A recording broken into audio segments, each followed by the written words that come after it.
Nah, Kadang-kadang kalau didengar banyak-banyak itu bikin sakit kepala kan karena prostat ya. Kalau semakin tahu kita semakin sakit kepala kita.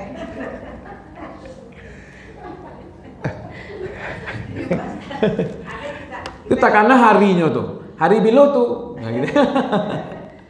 Ada yang kita pernah berbohong, terus yang kita bohongi tidak tahu, yang tahunya kan cuma kita jadi saksi. Iya. Terus bagaimana kita cara meminta ampun dan minta maaf kepada orang yang kita bohongi gitu, atau yang kita sakiti? Bagaimana caranya? Oke. Ada orang menyikapi keburukan dirinya yang dia ketahui itu dengan stres, ya nak. Sama juga baik ke rumah sakit itu preso penyakit sadonya nak. Ko jantung lah kanai, ko paru-paru lah kanai, ko lah sumbiang. Akhirnya stresnya menjadi itu kan. Anca ada preso tadi ledak don tahu jalah gitu ya. Justru kalau tahu penyakit awak kan bisa diubah. Nah gitu maksudnya. Ya nak, kalau ada yang harus dikurangi makan, ya kurangi. Ibu tidak boleh makan yang berlemak, umpamanya dikurangi. Gitu. Karena awak tahu. Ya kan, jangan banyak makan yang bergaram umpamanya kan. Itu tahu Wak. Kalau kolesterol tinggi, lawannya apa, Bu? Untuk melawan kolesterol itu apa? Apa yang harus banyak dimakan? Kolesterol? Bukan. Kalau kolesterol itu asam yang banyak dimakan. Ya, lawannya itu. Nih, jadi macam-macam tuh yang lawannya kalau kolesterol tuh, makanya kalau ada orang makan daging kambing, apa yang dagingnya? Nane. Nah, jadi itu lawannya itu. Kalau gula, lawannya apa? Kalau orang kau sakit gula, lawannya apa? Nampai pahit, karena lawan manis itu adalah pahit. Dalam rangka meminimalisir. Begitu juga kalau tahu, kalau udah ngaji-ngaji, ibu tuh udah tahu, akar salah nawak kerajuan, aiko kerajuan kita. Dua aja konsepnya. Kalau lah tahu apa yang terjadi pada diri kita, walaupun kita dulu tidak kayak orang rami mengarajuan, tapi akhirnya kok jadi saksi. Kalau dosa itu berhubungan dengan Allah, langsung saja mintakan kepada Allah. Gampang tuh. Semua dosa berhubungan dengan Allah. Jahit orang berhubungan dengan Allah. Iya, kalau berhubungan dengan Allah, mintakan kepada Allah. Pamannya apa yang berhubungan dengan Allah? Ya kan? Yang tidak perlu kita mintakan dulu sholat, acuk tinggal. Itu kan berhubungan dengan Allah. Tidak perlu buat cari lu orang tuh. Langsung ya Allah, puasa dulu mungkin. Ya kan? Zakat belum. Itu kan berhubungan tuh dengan Allah tuh dosa-dosa. Zina, mabuk segala macam. Ada yang berhubungan dengan Allah. Nah, yang berhubungan dengan manusia, yang berhubungan kehormatannya, yang berhubungan dengan hartanya. Nah, itu yang dengan manusia tuh. Kalau dengan kehormatannya, minta maafkan kepada mereka. Bu, ibu dulu pernah ambo caci, tolong dimaafkan ambo. Ibu dulu pernah ambo pegunjangan kamapai, tolong dimaafkan. Itu berhubungan dengan kehormatan. Oh iyalah, seperti awak semangat dulu sampai 5 pegunjang Pak. Hah? Enggak, biar tuh urusannya lain. Iya kan? Enggak ada masalah.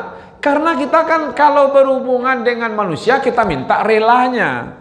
Ya, kalau misalnya kita potong aja, dulu ibu tidak begitu kalimat bisa. Saya minta maaf, mungkin selama saya salah. Cuma kalimatnya seperti itu kan. Iya, kalau seandainya kita ini kadang-kadang kalau jale minta dimaafkan, tapi kan masih basa-basi juga kan.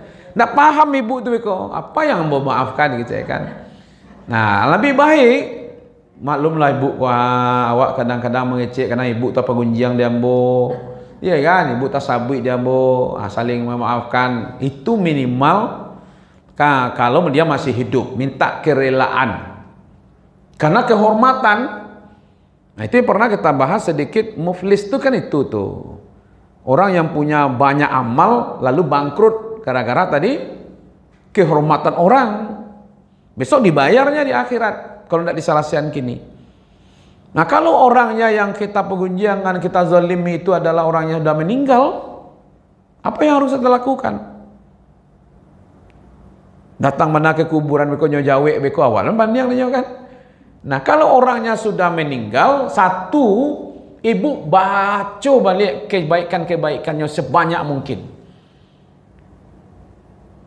untuk mengimbangi keburukan. Mungkin dulu pernah ibu pengunjian sepulan dekat orang rami kan, sehingga kehormatannya terganggu. Kini ibu sabian ibu-ibu, mungkin ibu-ibu lupa ya, ambo masih tak kenal sampai kini. Ambo pernah mencerita tentang sepulan dulu. Sebenarnya itu cerita ambo saya betul bu. Padahal beliau itu orang elok, orangnya begini. Angket balik. Ndak kan cari ibu tu doh. Oh, ibu dulu yang membuat ambo. Ndak kan cari ibu doh. Nah, yang kedua, teorinya kalau dia sudah meninggal, ibu doakan dia supaya dosanya diampuni oleh Allah. Untuk menutupi dosa kita. Nah, kalau itu yang berhubungan dengan kehormatan manusia. Kalau yang berhubungan dengan hartanya, ya dikembalikan. Minta kerelaan dia. Bu, karena ibu pernah hilang sandal dulu kan, bu Mas Haji itu bu yang ambil sama bu kan. Apa nak rancak kini kan bu ganti tu pak bu. Ah, udahlah. Ya kan? Sudah diambil sandal orang tu, maaf ya bu. Dia, apa yang maaf? Ya kan? Ya pulang sandal tu balik. Ah gitu. Kalau orangnya tak ada lah ustaz. Contoh kecilnya seperti itu bu. Ada jemaah apa dulu? Orang-orang sukses adanya. Suksesnya itu artinya ada reuni. Ya kan, lah joto rancaknya tiba tu. Dulunya kuliah di UGM, tapi tidak tahu ambo apa ijazahnya palsu tu indak gitu ya. Lalu kini kau nyala sama pengusaha sukses, ada yang jadi ini jadi itu gitu kan. Diundang lah ambo mengaji. Ya kan, untuk ceramah kita. Ambo tahu orang-orang ini orang-orang sukses. Kata ambo pak sebelum mengaji pak, tolong dibayar utang ya kata ambo. Itu tak kaji sadanya. Yang tak perhatian mau utang apa tu ustaz cem. Dia tak kena dulu coba kan. Waktu sekolah ni, makan bakwan 5, bayar 2. Akhirnya awak lah jadi orang, bayar lah lain coba kan. Iyo kan galak sadonya bu. Iyo mau ustaz kata nak. Bakal itu. Dulu sekolah SMP di situ mak tu nak dolai, nenek tu nak dolai do. Kamu tu kalau cari le tu gitu nak. Kan begitu kan? Atau dulu di Jogja tu bahkan apel tempe gorengan tu banyak tu. Baca dulu ustaz. Ya kalau tidak ada ketemu orangnya, keluarganya tidak ketemu, titip di masjid. Atau kayak anak yatim, kayak orang miskin. Ya Allah, dulu saya makan tempe bibi itu, umpamanya nak. Akhirnya saya bayar, ya Allah, tolong berikan pahalanya untuk dia. Ya dosa solusinya ya bu. Ada orang gitu kan, makan hak orang lah. Punya meninggal. Maksudnya awak yang makan hak orang atau orang tu ya? Oke.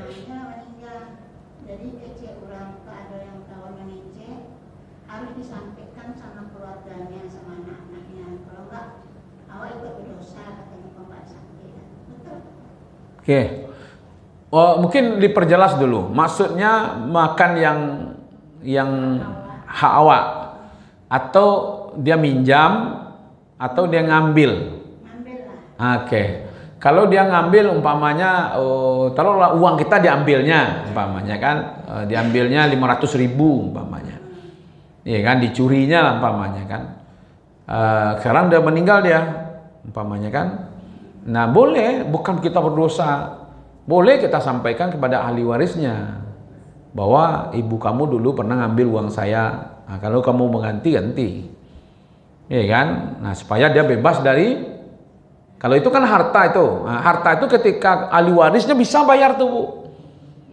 Nah kalau dengan harta itu bisa dibayar oleh ahli waris. Tapi kalau berhubungan dengan kehormatan, tidak cukup, ya kan? Makanya hutang boleh dibayarkan oleh ahli waris. Umpamanya dia hutang uang sekian, ya kan, emas umpamanya kan. Tugas kita beritahu tugas. Kalau kita tidak beritahu, bukan kita berdosa. Kalau bisa ibu memaafkan, selesailah. Iya kan, udahlah ya Allah, dia memang berhutang sama saya, dia pernah ngambil uang saya, sekarang saya maafkan karena dia sudah meninggal. Saya nggak mau nanti berhubungan dengan dia lagi di akhirat, bersangkut-sangkut. Sekarang utangnya saya maafkan. Nyo selamat, awak dia gila selamat.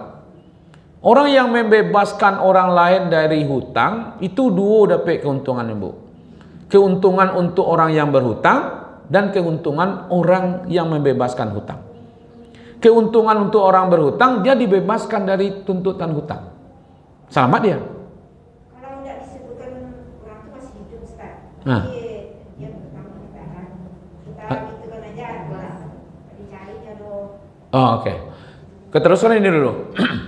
Jadi ketika kita membebaskan dia dari hutang, maka dia meninggal kan? Nah, dia terbebas dari tuntutan hutang. Maka yang membayar hutangnya itu bisa anaknya, bisa keluarganya, bisa saudaranya, malah Baitul Mal pun boleh. Iya kan? Pamannya dia berhutang, lalu tidak terbayar hutangnya. Lalu karena orang berhutang kan punya hak zakat kan? Maka boleh dibayarkan, selamat dia. Tapi hutangnya bukan untuk beli Innova ya. Bukan untuk beli Pajero Sport gitu, yang kehidupan dia. Ya kan? Nah, kita bebas. Yang kedua, kita yang membebaskan hutang tadi itu dapat 2 kali lipat pahala. Nah, itu keuntungannya. 2 kali lipat itu apa maksudnya? Nyoba hutang kawat 1 juta. Lalu kita bebaskan dari hutang itu, maka kita dapat kalau bersedekah 1 juta, membebaskan hutang 2 kali lipat 1 juta itu. Jadi kita yang membebaskan dapat pahala 2 kali lipat. Orang yang berhutang juga selamat. Bukankah sesama orang Islam itu ingin menyelamatkan? Nah gitu ya. Nah, kalau kita sudah bebaskan, ya, kecuali dia berhutang. Kalau dia berhutang, kita bebaskan, boleh. Kita sampaikan atau tidak kita sampaikan, boleh itu. Tapi kalau pembebasannya itu sebagai bayar zakat, nah itu harus disampaikan. Jadi kalau ada orang berhutang ke ibu, tapi ibu relakan saja, tidak ada masalah. Tidak perlu ibu sampaikan, tidak perlu cari-carinya kamu apa itu. Pokoknya ya Allah, setiap bulan berhutang kamu 100.000, kini lah hamba bebaskan dia dari hutang, selesai itu. Tapi kalau ibu akan membebaskan dia bagian dari zakat, kan ada orang seperti itu kan? Maksudnya itu dia mau bayar zakat nih. Nah, kebetulan orang yang berhutang ini orang miskin juga, tidak bisa mampu dia bayar. Udahlah, hutang dia kepada kita itu kita hitung bagian dari zakat. Kalau itu metodenya ibu-ibu, itu harus disampaikan. Nah, betul itu. Jadi itu harus disampaikan. Ya, kalau kenapa harus disampaikan? Karena dia nanti jangan-jangan dia catat hutang itu. Ya kan?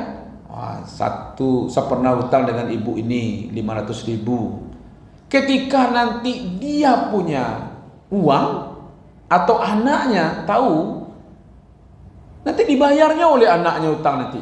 Akhirnya tidak lunas zakat kita jadi nanti. Nah, di sini ya paham ibu maksudnya itu ya? Nah, kalau dia pembebasan hutang itu bagian dari zakat. Tapi kalau pembebasan langsung saja tidak perlu ibu katakan kepada dia. Tapi kalau itu bagian zakat, kita khawatirnya sekarang memang dia tidak mampu bayar. Tapi suatu saat nanti, ya bumi itu kan kadang-kadang kali di bawah kadang-kadang DT kan, atau anaknya nanti yang membayar. Ditahu catatan mamanya berutang, bapaknya berutang kan, aja ibu tadi itu macam kan hanya bayar anaknya. Padahal itu dulu bagian dari pengeluarkan zakat. Ya, maka itu kita harus selesaikan itu. Nah, kalau seandainya memang belum terselesaikan dibayarnya, nanti kita niatkan zakat, ketika masih hidup, ya keluarkan saja itu, berikan kepada orang miskin sebagai zakat yang tertunda, gitu ya.